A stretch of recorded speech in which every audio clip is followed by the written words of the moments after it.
Hello வணக்கம், இது உங்கள் சிவி ஜோன். ஸோ எல்லோரும் எப்படி இருக்கீங்க? இப்போ பார்த்தீங்கன்னா நைட்டு வந்து ஒரு பயங்கரமான ஒரு சண்டை நடந்திருக்கு போல இருக்குது.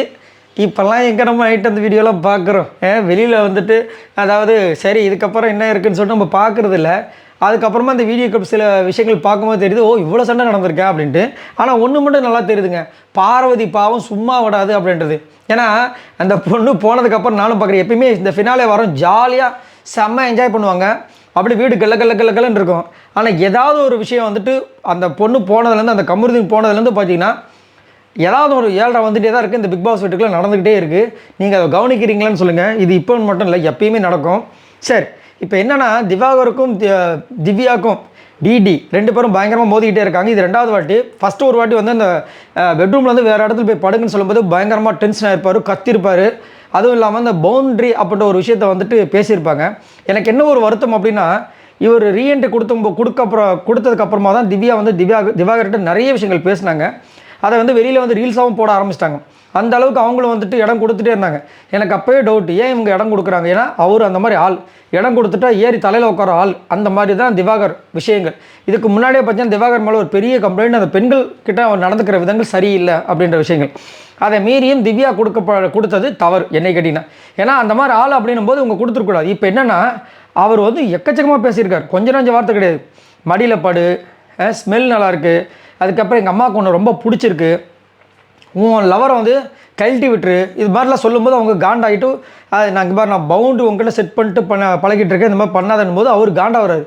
இன்னும் புதுசாக வந்து பவுண்ட்ரின்னு பேசுகிறேன், இதெல்லாம் நீ முன்னாடி செட் பண்ணியிருக்கு, இப்போ எதுக்கு வந்து சொல்கிற அப்படின்ற அளவுக்கு வந்துட்டு அவர் வந்துட்டு காண்டா வர்றாரு. சரிங்களா, அந்த ஒரு பிரச்சனை போயிருக்கும். இப்போ இதை பற்றி வந்து இப்போ ஆதிரி வந்ததுக்கப்புறமா வந்து நேற்று நைட்டு வந்து பேசிட்டு இருக்கும்போது பக்கத்தில் திவாகர் இருக்கார். இந்த பவுண்ட்ரி அப்படின்ற ஒரு விஷயத்தை வந்து பேசும்போது இவர் காண்டாயிறாரு. இன்னும் திடீர்னு வந்து பவுண்ட்ரி சொல்லி இதெல்லாம் நீ முதலே பண்ணியிருக்கணுமா இல்லையா அப்படின்னு கத்துறாரு. அதுக்கப்புறம் என்ன சொன்னேன், நீ கூட தான் என்னை வந்து நிறைய பேசியிருக்கேன், என்னை பர்மா பொம்மைன்னு சொன்னேன், நானும் அதை பற்றி ஏதாவது இது வரைக்கும் சொல்லியிருக்கேன், எனக்கு ஹர்ட் ஆகாதா? இன்னமும் நான் வந்து இது பண்ணுறேன் சொல்லிட்டு இருக்கீங்க எப்போ பார்த்தாலும் அப்படின்னு சொல்லிட்டு டக்குன்னு பண்ணுறாரு. ஆனால் இவ்வளோ சீப்பாக வந்து இந்த உமன்ஸ் கார்டை வந்து அப்பப்போ எடுத்துகிட்டு வராது, இதெல்லாம் டாப்பில் இருக்க தகுதியில் தெரியுமா அப்படின்ட்டு. அது அப்படியே முத்தி போய் பயங்கரமாக வந்து பிரச்சனை அப்படியே போகுது. ஒரு பக்கம் வந்து அப்படியே வந்து அது முத்தி போய் வளர நிலைமைக்கு போகுது. அப்புறம் ஹவுஸ்மேட்ஸ் எல்லாருமே சேர்ந்து வந்து என்ன சொல்கிறாங்க, ரெண்டு பேரும் தயவு செஞ்சு பேசாதீங்க, இது செலிப்ரேஷன் வாரம், இன்னும் 4 நாள் தான் இருக்குது, தயவு செஞ்சு பேசாமல் இருங்க, அப்போ தான் நல்லதுன்ற மாதிரி வந்து இது ஒரு விஷயமா போகுது. பட் என்ன கேட்டிங்கன்னா இதில் வந்து 2 பேர் மேலேயும் தவறு இருக்குது. அவங்க வந்து இடம் கொடுக்குறாங்கன்னு சொல்லி இவர் எல்லாத்தையுமே பேசிடலாமா? ஏன்னா இவர் பேசுகிற விஷயம் கொஞ்சம் நெஞ்சம் கிடையாது, ரொம்ப மட்டமாக பேசுகிறார், ரொம்ப மட்டமாக பேசுகிறார். அதை வந்து நம்மளுக்கு பார்க்கும்போது ரொம்ப கடுப்பாக இருக்குது, ஏன் இவர் இந்த மாதிரி நடந்துக்கிறார் அப்படின்னு. எனக்கு என்ன தோணுதுன்னா, அவர் வந்து அவ்வளோதான், அந்த கேரக்டர் வந்துட்டு நம்ம வந்து ஒரு அப்படி தான் ஒன்றும் பண்ண முடியாது. அந்த கேரக்டர் என்னன்னா நம்ம வந்துட்டு நம்ம தான் தூரம் விளைவிக்கணும். ஆனால் அங்கே வந்து என்ன பண்ணுறாங்க, அவங்க வந்து ஜாலியாக இருக்கும்போது ஓகே அப்படின்னு சொல்லிட்டு அவர் கூட சேர்ந்து ரீல்ஸ் பண்ணுறது, அந்த பைக்கில் அந்த வெளியில் ஒரு வண்டி இருக்காங்க அதில் உட்காந்து அவர் கூட சேர்ந்து இந்த மாதிரி விஷயங்கள்லாம் பண்ணும்போது அவர் என்ன நினச்சிக்கிறாரு, உண்மையிலேயே அவங்க வந்து நம்ம மேலே பாசமாக இருக்காங்க நினச்சிட்டு அவரும் வந்து ஓவர் அட்வான்டேஜ் எடுத்துக்கிறார். அது நம்ம தான் அந்த நம்ம இடம், அதுவும் திவ்யா கிட்ட இடத்த நம்ம வாங்க முடியுமா? ஏன்னா திவ்யா ஒரு முறைச்சாங்கன்னா யாராக இருந்தாலும் வந்து அவ்வளோதான் கிட்ட நெருங்க மாட்டாங்க. விக்ரம்லாம் கவனிச்சு டிக்கெட் ஃபினாலில் கிட்ட நெருங்கினாரா?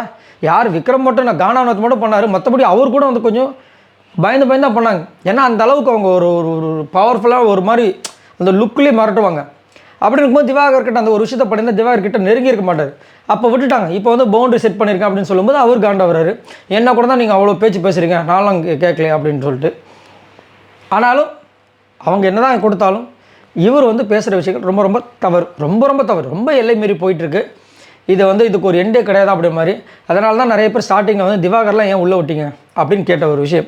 நிறைய பேர் லிஸ்ட்டில் இருந்தாங்க ஏன் உள்ளே விட்டீங்கன்றது. அதில் திவாகரோட பேரும் இருந்தது காரணம் என்னென்னா, அவர் மைண்டுக்குள்ளே அவர் மட்டும் தான் ஹீரோ, அவர் மட்டும் தான் ரொம்ப கஷ்டப்பட்டு உள்ளே வந்திருக்காரு, பெரிய உச்சத்துக்கு போயிட்டார் அப்படின்னு அவருக்கு ஒரு எண்ணங்கள். என்ன பண்ணுறது? சரி, இதை பற்றி உங்களோட கருத்துக்களை சொல்லுங்கள். ஆனால் நேற்று வந்து திவ்யா பண்ணது ஓகே தான். பட் என்ன கேட்டிங்கன்னா, அவங்க வந்து திடீர்னு அந்த உமன்ஸ் கார்டு அந்த இவர் சொன்னார் பார்த்தீங்களா, அந்த மாதிரி வந்துட்டு திடீர்னு சொன்னதை வந்து முதலே வந்து நோ, நீங்கள் இந்த என்கிட்ட அந்த அட்வான்டேஜ் எடுக்கிற வேலை வச்சுக்காத அப்படின்னு சொல்லியிருக்கலாம். ஏன்னா பிரஜன் வந்து பார்ப்பாங்க, அப்போ கூட வந்துட்டு பிரஜன் கிட்ட சொல்லியிருப்பாங்க, நீ வந்து நேற்று திவ்யா கிட்ட சண்டை போட்டல, அது பெருசாக வெளியே போயிடுச்சு, அதுக்கிட்ட போய் மன்னிப்பு கேளு, அவகிட்ட நல்லா நார்மலாக பேசுன்னு பிரஜன்கிட்டே சொல்லியிருப்பாங்க, கலைக்கிட்டே சொல்லியிருப்பாங்க. ஏன்? ஸோ இவங்க தான் வந்துட்டு அதை வந்து வளர்க்குறாங்க. அப்புறம் அப்படியும் பண்ணிவிட்டு அதுக்கப்புறம் அவர் வந்து திரும்ப வந்து பேசும்போது இந்த மாதிரி வந்து பேசுவோம், யாருக்காக இருந்தாலும் கோவம் வரதான் செய்யும். பட் அட் எண்டு என்னென்னா திவாகர் பண்ணுறது ரொம்ப தவறு. சரி, இதை பற்றி உங்களோட கருத்துக்களை சொல்லுங்கள். பாய் நண்பர்களே.